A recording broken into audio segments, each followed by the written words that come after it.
कैसा लग रहा है?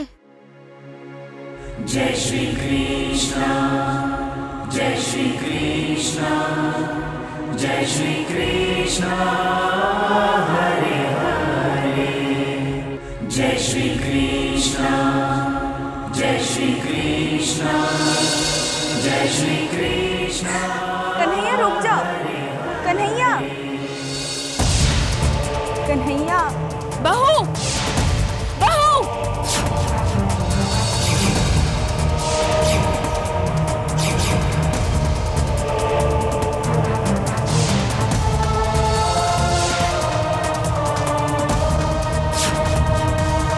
ये देवी के मंदिर में तुम कन्हैया को क्यों पुकार रही हो?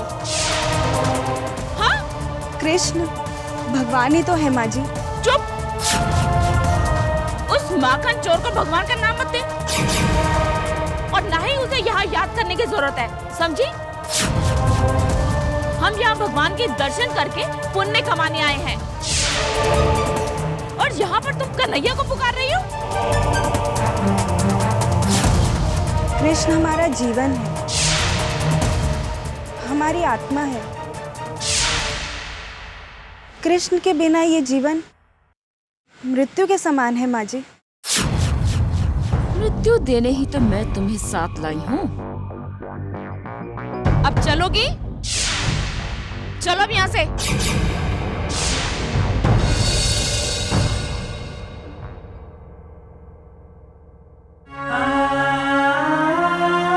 कन्हैया, माँ जी को क्षमा कर देना।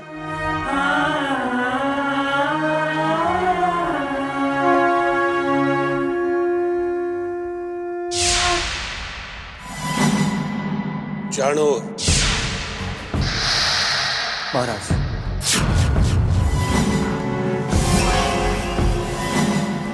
एक नई समस्या खड़ी हो गई है। महारानी केशनी, मैं मगध जा रही हूँ महाराज। मगध? अपने मायके। परंतु क्यों? अपने पिताजी से मिलने। अकस्मात? अकस्मात? महाराज, मैं आपके व्यवहार से त्रस्त हो चुकी हूँ महाराज। मगध जाना चाहती है?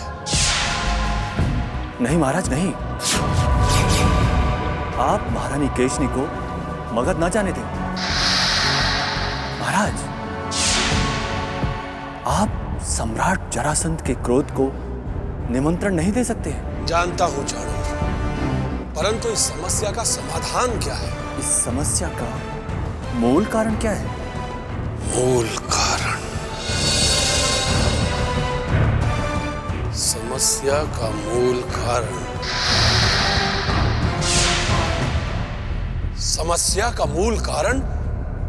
मूल कारण तो कारागार में है। देवकी और वसुदेव, उन दोनों के कारण ही सारी समस्याएं खड़ी होती हैं। इस समस्या के मूल को ही नष्ट कर दीजिए। देवकी और वसुदेव को मृत्यु दंड दे दीजिए। जैसे ही देवकी और वसुदेव का अस्तित्व समाप्त, आपकी समस्या भी समाप्त हो जाएगी महाराज। और फिर आप अपनी पूर्ण शक्ति उस कृष्ण पर केंद्रित करके उसे भी नष्ट कर सकते हैं महाराज।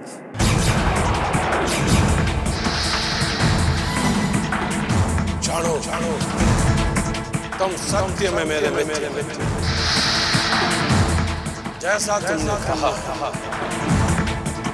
ठीक वैसा ही मैं देवकी और वसुदेव दोनों को मृत्यु दंड दूंगा।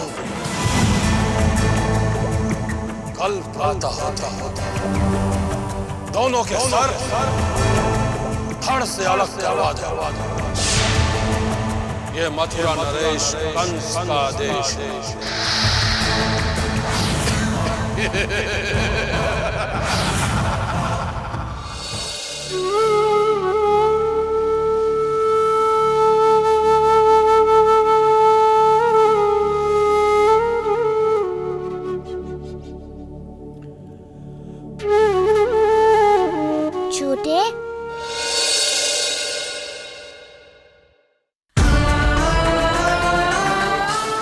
यहाँ बांसुरी बजा रहे हो और वहाँ मथुरा में क्या चल रहा है? कुछ ध्यान है उसका? ध्यान है भैया। मामा जी, मैया और पिताजी को मृत्यु दंड देना चाहते हैं। तो क्या हम दोनों दर्शक बने देखते रहेंगे? नहीं भैया, हम दर्शक नहीं बनेंगे और मैं मामा जी को मिलने जाऊंगा। मामा जी को समझाऊंगा। परंतु तब तक देवकी मैया और पिताजी का अंत हो चुका होगा छोटे।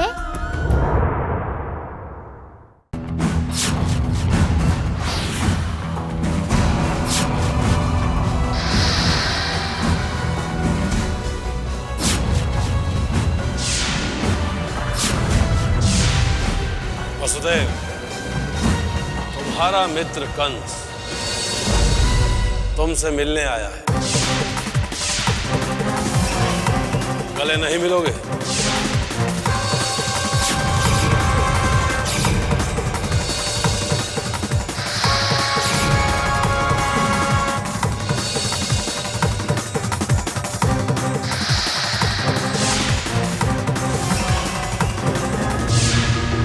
तुम दोनों को मुक्त करने आया।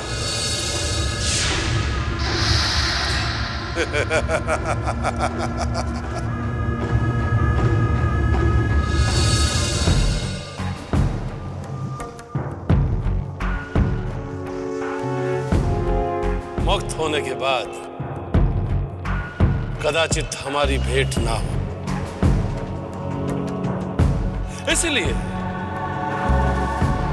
मित्र होने के नाते तुमसे गले मिलना चाहता था। वसुदेव, तुम दोनों के मुक्त होने का आदेश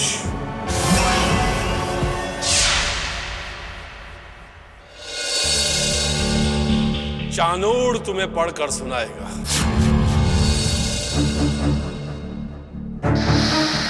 मथुरा नरेश महाराज कंस के आदेशानुसार आप दोनों को कल प्रातः होते ही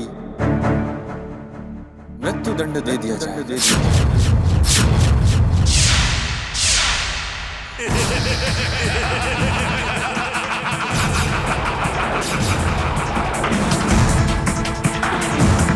हाँ, यदि आप लोगों की कोई अंतिम इच्छा है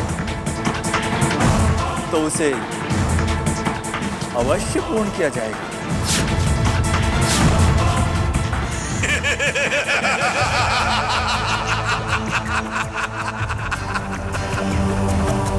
वसुदेव, हमने जीवन में एक बहुत बड़ी भूल की है। उस भूल को सुधारना चाहता हूं मैं।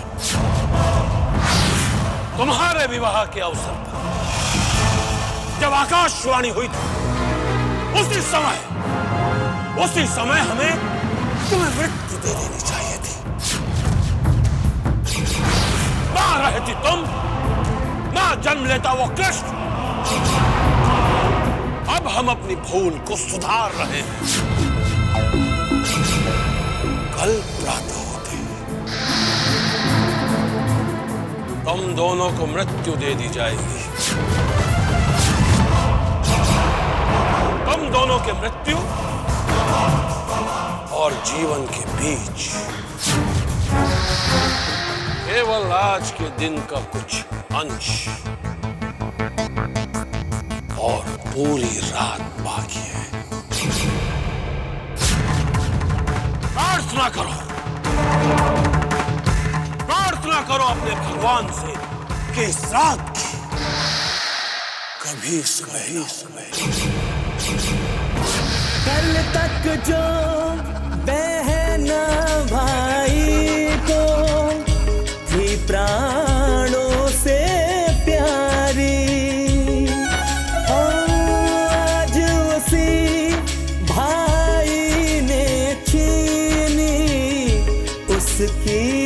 खुशियाँ सारी, पल में मंगल हुआ अमंगल, ऐसा खेल रचाया विधना तेरा भेद ना भेद ना। सुनो सुनो सुनो मथुरा वासियों सुनो, कल सुबह आप सभी दंड स्थल पर उपस्थित रहो। मथुरा नरेश के आदेश अनुसार राजबंदी वसुदेव और देवकी को मृत्यु दंड दिया जाएगा।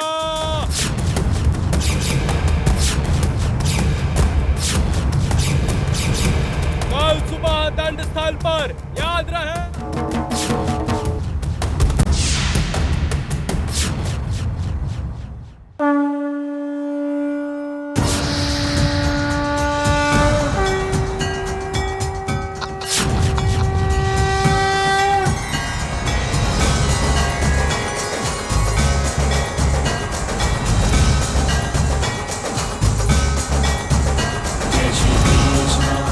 नारायण नारायण।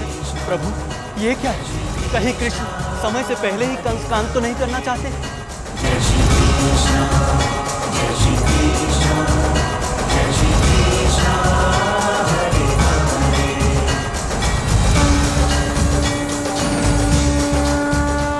भगवान, कृष्ण को कौन रोकेगा?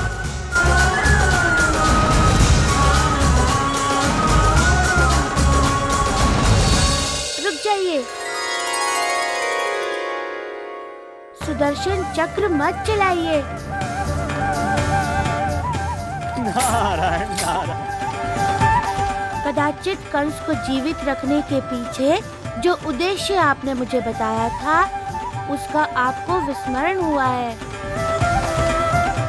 कंस के कई असुर मित्रों का बाल कृष्ण के रूप में ही उद्धार करके आप अपने जीवन कार्य का क्षेत्र विस्तृत करना चाहते हैं।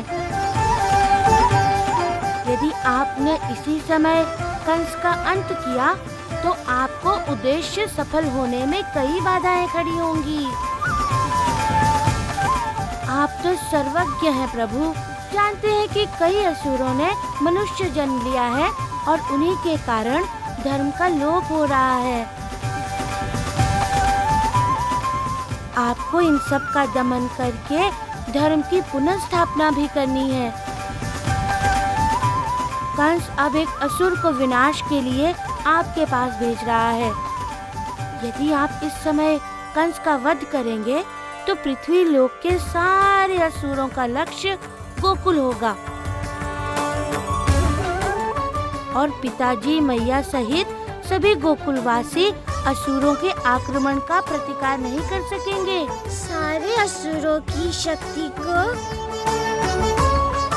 इस समय चुनौती देना उचित नहीं होगा। मुझे सावधान करने के लिए आपको धन्यवाद करता हूँ मैं। आप मुझे लज्जित कर रहे हैं प्रभु।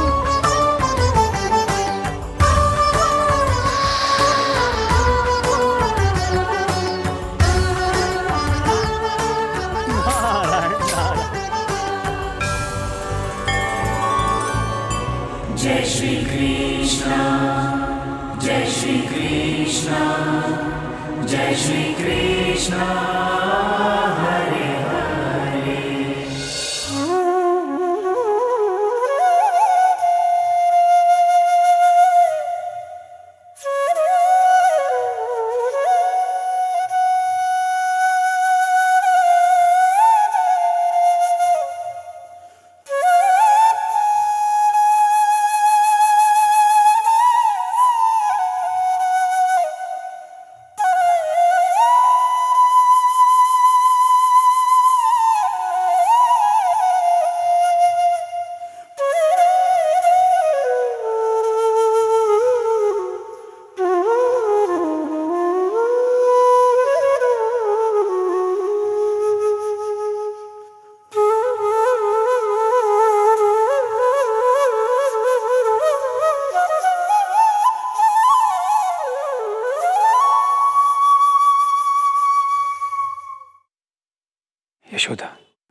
बांसुरी सुनी तुमने?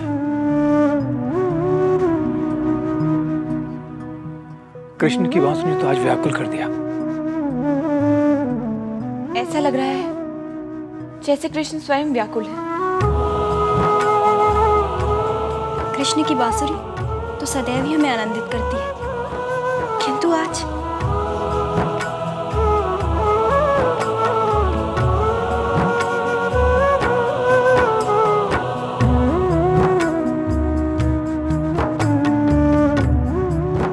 गोकुल में सब कुछ ठीक तो है ना जी? हाँ यशोदा, सब कुशल है। पता नहीं कृष्ण किस बात पर व्याकुल है आज।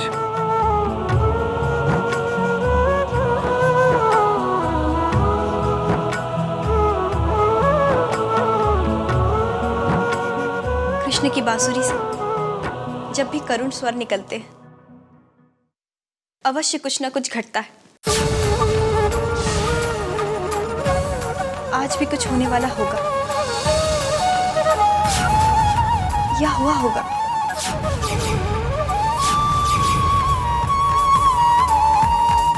नंदराय जी, नंदराय जी, कहाँ हैं आप नंदराय जी? ये तो रामेश्वर जी की आवाज है।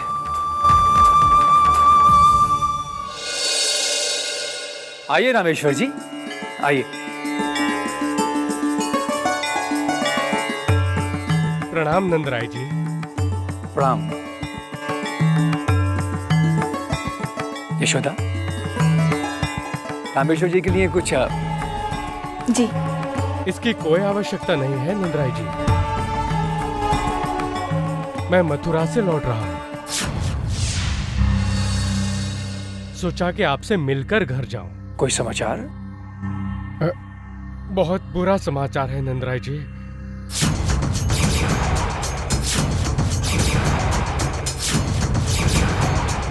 बुरा समाचार?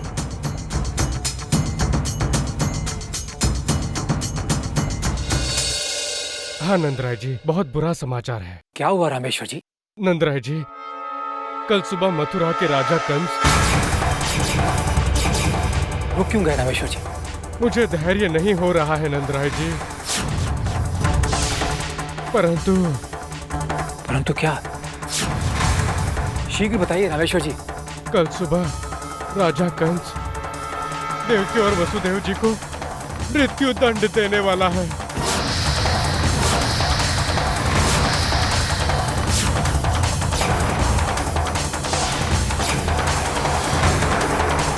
क्या?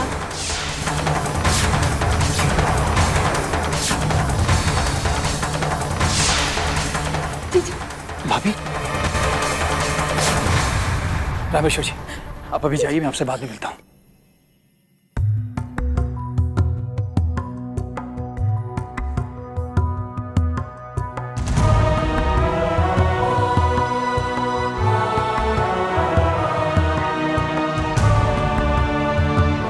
जी जी।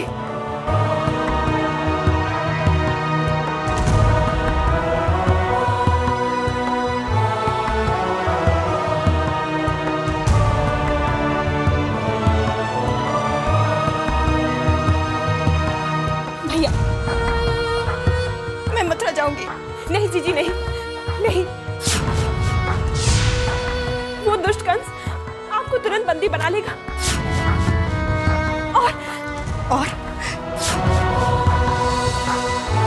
मृत्युदंड दे देगा। वही तो चाहिए यशोदा। मैं उनके साथ जीवन तो नहीं बिता सकी, पर मृत्यु को गले तो लगा सकती हूँ। भाभी, आप भावना के अधीन होकर बात कर रही हैं। क्या आप कुछ नहीं कर सकते?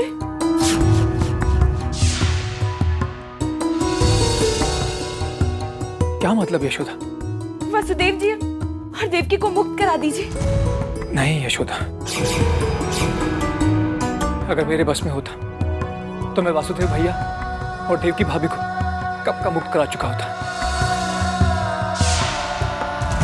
परंतु कंस जैसे शक्तिशाली बलशाली का सामना करना सोच भी नहीं सकते।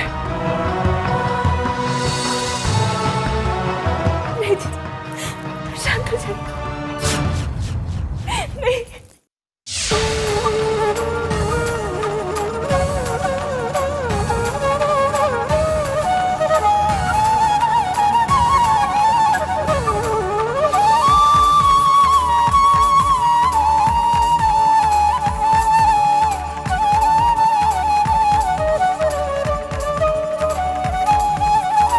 कहीं ये बात कृष्ण पहले से तो नहीं जानता था।